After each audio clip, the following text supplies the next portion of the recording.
Sukwahi sa mga pagsaway sa mga netizen, naghatag og alibyo sa suliran sa trapiko sa National Highway sa lungsod sa Consolacion ang pagpatuman sa no left turn o no crossing policy ni Gobernador Gwendolyn Garcia. Matod ni Consolacion Mayor Joyjoy Aligado nga sa unang adlaw pa lang sa pagpatuman sa maong kausaban sa trapiko kaniadtong Disyembre 8, miluag na ang pag-irog sa mga sakyanan paingon sa norte. Kini ilabi na sa ikaduhang adlaw ug hangtod karon. Iyang gipasalamatan si Gobernador Garcia sa dakong kausaban sa trapiko sa ilang lungsod. Kaloy sa Ginoo pag first day of implementation, ang northbound wala gyud problema. Up until now, northbound is very easy to access, no? Mao na nga mangutana mo, naabay kausaban, dako ang kausaban. Ug nagpasalamat gyud mi ani kang Governor Gwen nga who lead us, no, nga ma-implement ni, no, nagpatawag sa DPWH nga who placed all the barriers nga dili na masudlan ug dili na magpataka og labang ang mga vehicles, no? So na put in order ang tanan. So makasabot nato sa atong traffic. Bisan ang silingang lungsod sa Consolacion, ang Liloan ug ang Dakbayan sa Mandaue, nakabantay usab nga niluag ang dagan sa mga sakyanan sa ilang isig kadapit. Niepekto na ang traffic mitigation ug management scheme na atong nasabutan, especially sa mga nanarbaho, no? Padulong sa syudad o pauli pod. Every disruption, in a sense that there's change, no, will never be smooth sailing in the first 1 or 2 days. So the build-up was expected in the south, and the good thing is that karon wala nay non-moving build-ups, no? Rather free-flowing na siya.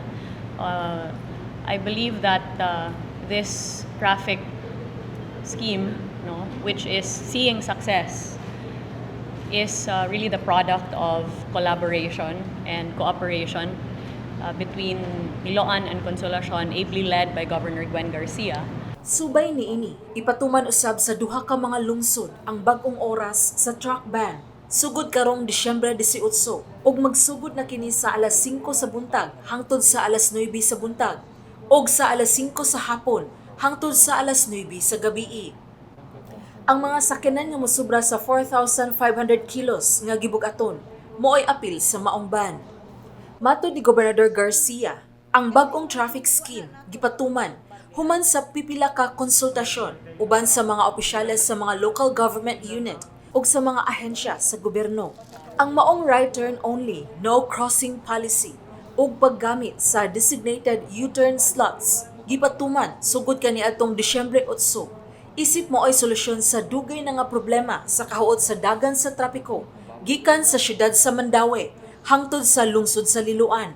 Karong naghinangat na ang Pasko, mas mosamot pagyud kini. The general rule of right turn only, no crossing, is now working in the entire 6-kilometer stretch of the Consolacion Liloan Highway. Katong dali ra gyud kaayo dayon mang yaw-yaw, I hope you will now be eating your words and biting your tongue. Pero katong magsige pagyaw-yaw kay na inconvenience sila, kay instead of makadirekta sila cross, mo U-turn pa sila, mudagan og mga 10 meters. Aw sige pagdayon mo diha yaw-yaw, hinaut unta, paakon mo sa inyong konsensya na gusto mo kamo lang mo makakuha inyong convenience, inyong i-inconvenience ang gatos libo kalibuan ng mga motorista nga naas national road kay for your own convenience. It's time nga kita mangsakripisyo tatanan. Sumala sa gobernador nga kini nga solusyon mao'y labing dali nga ipatuman, inay nga maghuwat pa sa pagpatukod og flyover, tunnel o pagpalapad og karsada. Nagdugang usab og laing U-turn slot ang kagamhanan sa lungsod sa Consolacion nga mas lapad ang karsada sa Liloan Consolacion boundary duol sa simbahan og merkado sa Consolacion og laing U-turn slot alang sa mga truck, buses ug 6-wheelers nga mopaingon sa habagatan diha sa Hagubyaw area sa Dakbayan sa Mandaue. Alang sa balita sa Sugbo, kini si Sheila Gravinas.